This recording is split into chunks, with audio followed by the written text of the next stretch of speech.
24th of February. The dialer was my American friend from my high school days in the US. He was the last person My phone rang at 7:30 in the morning on the 24th of February. The dialer was my American friend from my high school days in the US. He was the last person I expected to call, especially at 7:30 in the morning. I knew immediately that the war has actually broken out. The beginning of the war did not surprise me. In fact, it's long overdue. What surprised me was the fact that he knew nothing about the suffering that the Russian Ukrainians had endured over the past 8 years. Let me get something straight. NATO promised that they wouldn't move an inch to the east. That was a lie. And now we are surrounded by an aggressive military alliance. NATO gladly bombed Yugoslavia under the pretenses of potential genocide. Did they bomb just military installations? No. NATO destroyed schools, hospitals, bridges, cultural monuments, private businesses, and industrial plants. Did you forget about that? Did you forget about how NATO pumped money and weapons into Georgia right before Georgia bombarded Russian peacekeepers and civilians?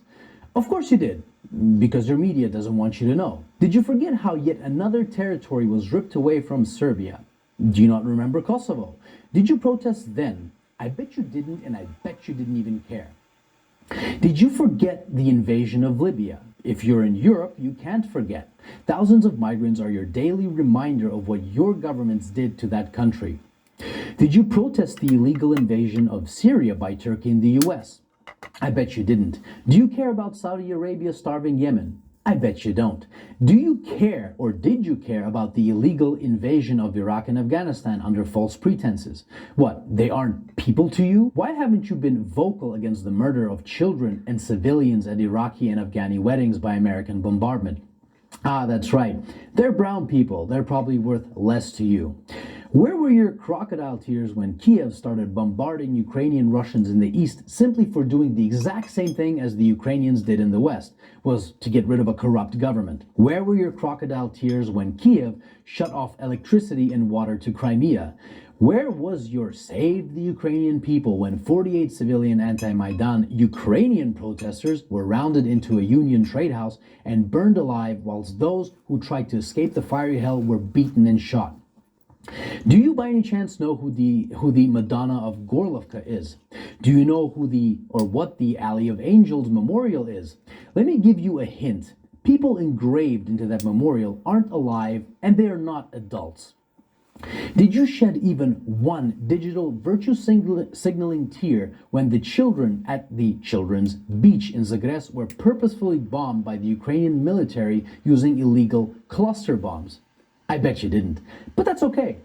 How would you? Your mainstream media keeps you in the dark. For 8 years, the US and its allies have been pumping billions of dollars worth of lethal weapons into Ukraine. For 8 years, the Ukrainians have been waging a war with their own people in the east. And for 7 years, Russia and the people of the Donetsk and Lugansk republics have been patiently waiting for Kiev to adhere to the Minsk agreements. Should Russia have waited maybe 20 more years? You know, the amount of years that the US spent killing Afghanis.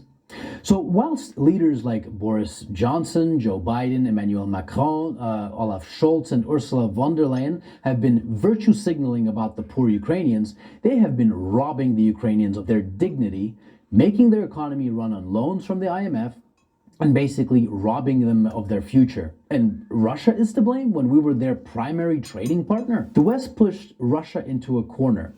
Protect yourself from an increasingly hostile neighbor who wants to become part of a hostile military alliance called NATO and lose Nord Stream 2, for example. Or watch Russian Ukrainians get slaughtered by the thousands. The West wanted to fight this war with Russia until the very last Ukrainian. Remember Kosovo? Well, the Lugansk and Donetsk republics have every right to exist. Russia didn't set the precedent.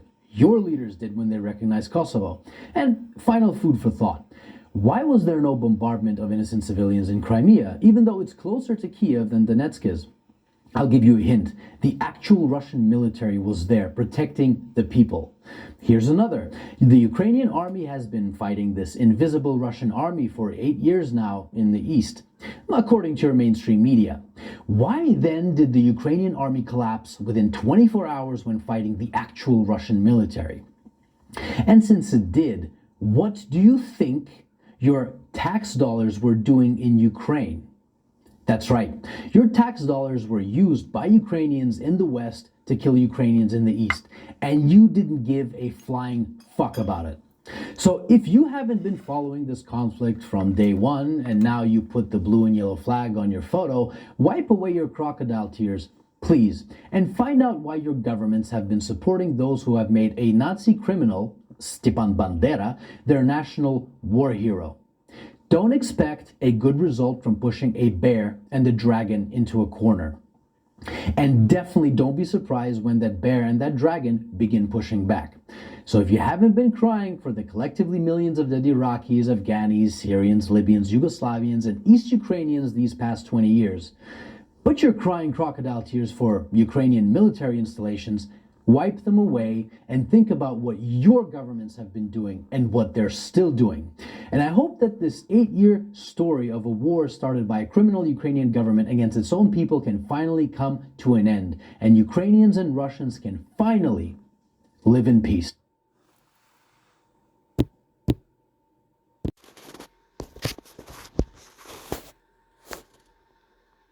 Back, I think he said 8 years and that. Hola, Internet amigos. Johnny the paratrooper got back. I think he said 8 years in the 82nd Airborne. Why has Vladimir Putin left the telecommunications infrastructure up in the Ukraine?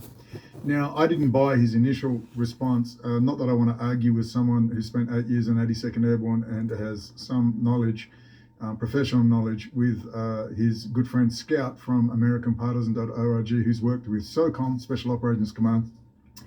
I wouldn't be that arrogant, but I still couldn't quite get my head around. I thought, well, Russia doesn't need local comms of local people sending pictures. They've got satellite imagery. It seems cost-benefit ratio. But here's what he replied. Now, this is really interesting.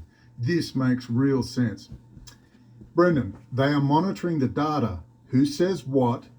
Who videotapes soldiers? They are performing, quote, terrain mapping, but not just geographic terrain. Human terrain. This is good. Human terrain. As in who believes in what, who is where, how many, what percentage, can their opinion be changed? Literally any question can be answered. Who their networks are, who their friends are. Johnny the paratrooper. And you know what Russia's going to do with that data? You know what they're going to do with this big test, this Kissinger and Associates East India Trading Company counterinsurgency test? They're going to share that data with Israel. And Israel's going to share that data with their network in the United States. And God forbid, not that I want to spread unnecessary fear porn, but this is just something to consider. This will be important data that they've already gotten a lot of from Iraq and Syria, particularly Iraq. A lot of this was pioneered in Iraq and, of course, pioneered on the Palestinians. Human terrain mapping. I get it. Now, this makes sense rather than just military operations, the psychological warfare operations. So now they're going to apply that to a more modern quasi-Western scenario, which will translate, I think, a lot better into the United States. Of course, DARPA and Google have already got that much data. I mean, they don't know what to do with it. The supercomputers are full time. But that I get. That's very important information. Let me give it back to you because that explains a lot. So why have they left the critical infrastructure up? And remember, Ukrainians are pretty good with their cyber. They're right up there. They may not have the infrastructure and the technology itself to really go hard, but their people are top notch, and many of them have served in Unit 8200, as have many of the Russians over in Israel. And of course, BB's now been asked, thank you to the I don't want to say the name, Paddy. They're not going to hunt you down, Paddy, don't worry. But now BB's saying he wants to liaise and do some sort of truce between Russia and the Ukraine. So this is very interesting, what's going on. I mean, we could be doing other things, and I am going to finish those flyers before the end of the week. So don't worry, Miss T, you will have, and we can start distributing some glossy flyers. But I'm going to read this again. This makes sense. Thank you, Johnny Paratrooper, AmericanPartisan.org. They are monitoring the data. Who says what? Who videotapes soldiers? They are performing terrain mapping, but not just geographic terrain, human terrain. As in who believes in what, who is where, how many, what percentage, can their opinion be changed? Literally any question can be answered. Who their networks are, who their friends are. Thank you. That's really important information to understand. With that in mind, I still don't know how they're going to occupy Ukraine. Now, they can definitely, the eastern part of the Ukraine is pretty pro-Putin. I know someone that's been there. and lived there. And he said, dude, they're so pro-Putin, particularly in the East, like, I don't think it's going to be a problem. However, the ability to, there's going to be an awful lot of Ukrainians that don't want to be occupied. They've got a long memory of the Holodomor, the starvation. A lot of them are very pro-Europe. Yeah, they don't want drag queen story time and all that stuff, but this is the game. All it takes is a counterinsurgency, and it's not hard. Some pretty highly trained Ukrainian soldiers. It's going to be pretty nasty. Once you start killing Russian occupiers, the Americans found out about this in Iraq, then the Russian troops get edgy, they kill civilians, the civilian families turn on them, and it just builds and builds and builds. So this will be very interesting. So I've got a new theory about Kissinger and Associates. Another little theory we should put in another little feather in our cap we can understand. They want to see, amongst many other things, this is a 5-layer deep op, there's going to be multiple backends, and I don't want to get too complicated. You know, in my previous videos, what I think on my Patreon. What I'm trying to say is, this data will be very valuable. Ukraine is a fairly psychologically similar society to, say, somewhere like the United States or even Europe. They will get a lot of data out of this. In the specific scenario of a reasonably modern, Western-orientated society, they're going to get a mass of specific military intelligence data, human terrain mapping. Very interesting. Apart from the death, destruction, and having a cruise missile fly through your window and stuff like that. So I do want to add to the Russian-Ukrainian people, none of this has to happen, all right? There's no reason why Russia and America can't get on, but they're building their blocks, East India Trading Company. They're building this Cold War 2.0 scenario. However, I can't get out of my head. I've got 3 things in my head at once, some of it the opposite of the other, that something is going on in the background. Something is going on. There's a fight. House Atreides is fighting, House Harkonnen is fighting, whatever. But anyway, we're just going to get fires ready, and we just want to protect American critical infrastructure. We want to get the word out there to the military, policing, intelligence community. So I'm just going to keep pushing forward with my thing. You just keep sending me the cashola. I'll keep spending it on 5 steaks, which I just put in my freezer. I hope you don't mind. Thank you, Johnny the Paratrooper. I've got that in my head now. Yes, it's human terrain mapping. And to the people of Ukraine and Russia, well, what can I say? As I sit in my first world problems with my slow internet. By the way, I just had my first experience of sub 6 gigahertz 5G, 17 megabytes a second download. The max you'll ever get is 2 to 3, usually here in 4G. That is super fast, but I felt nauseous within 20 seconds. I felt nauseous. So that 3.5 gigahertz is just as bad as 2.4. The 28 gigahertz and above will be just so fast, it'll just be off the planet. So this is faster than a high quality fiber optic line. So that was my first taste of 5G. But I tell you what, the nausea came on real quick. Anyway, that's just my little story. And yeah, human terrain mapping, thank you. And now that's why they left the telecommunications infrastructure up, definitely.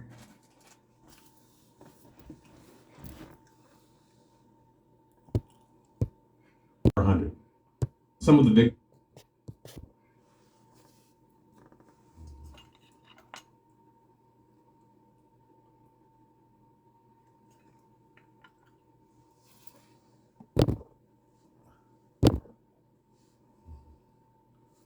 Over 40 people were murdered in Odessa, Ukraine.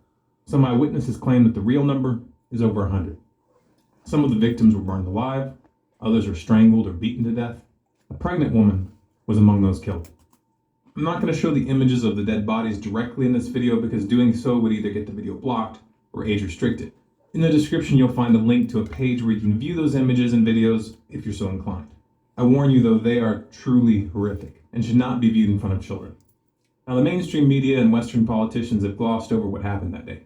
They've attempted to blur the chain of events and have completely avoided condemning those responsible. Instead, they've blamed the anti-Kiev protesters and Russia for the violence. But what about that video that showed the anti-Kiev protesters firing automatic weapons during the clash? You're probably thinking about this video. This is the video that the corporate media outlets broadcasted to the public, which shows what appears to be anti-Kiev protesters firing on Maidan protesters on May 2nd. Open and shut case, right? These guys brought this on themselves. If you just saw this clip, that would be the obvious conclusion. However, this isn't the only clip that we have. We have quite a bit of footage that the mainstream media isn't showing you, and that footage tells a very, very different story. Here's that same scene with the shooter videotaped from a different angle. Now pay close attention to the people he's with. The red armbands these guys are wearing are supposed to symbolize the anti-Kiev contingent. In particular, pay attention to this man in the brown jacket. Also take note of this padding that he's carrying in his right hand. This guy with the brown jacket is important, and you'll see why when we show you the next clip.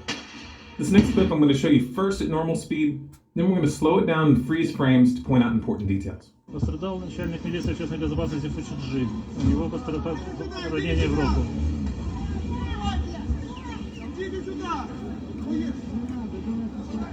Полковник Фучиджи с окровавленной рукой, ему оказывается помощь на месте.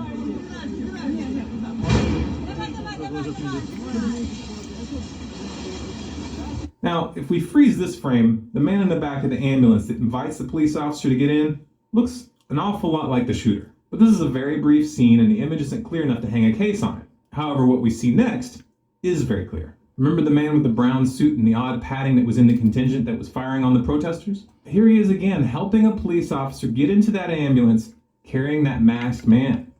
Notice the men with red armbands with him. It turns out we have lots of images and footage tying the police to this provocation. The officer being escorted to the ambulance was photographed and videotaped from multiple angles. Witnesses have identified him as Colonel Fusheji.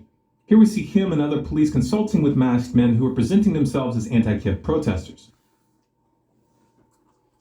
Here we have an unidentified officer giving instructions to a group of these masked men. Why would the Ukrainian provisional government work with thugs presenting themselves as the opposition? Why would they stand by and allow these thugs to escalate the situation by firing into the crowd and then flee the scene with them? Doesn't that strike you as a little bit odd? This is a very old tactic. The technical term, which has been in use since the 1870s, is agent provocateur. That's French for provoking agent. Authorities use agent provocateurs when they want to manufacture a justification for a crackdown against their opponents. And boy, did they capitalize on that justification in Odessa. The Maidan protesters, which eyewitnesses say outnumbered the anti-Kiev protesters 10-1, headed straight for the opposition's campground. First, they burned down their tents. The anti-Kiev protesters tried to put up a defense at the door, but the Maidan crowd began throwing Molotov cocktails. Soon the building was engulfed in flames. But the Maidan people didn't stop. Here's what the scene looked like on the ground. You can hear the crowd cheering as they set the building ablaze.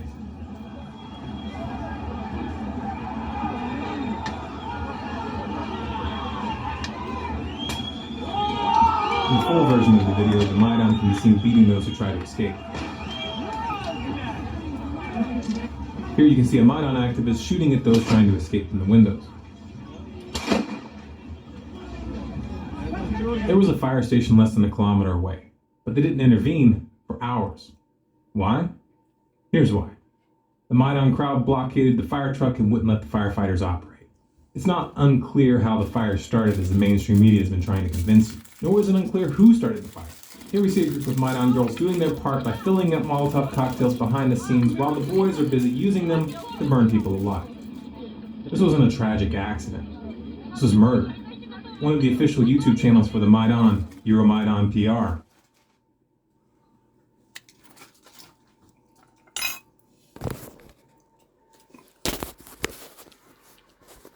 There's a playlist at my channel. They entitled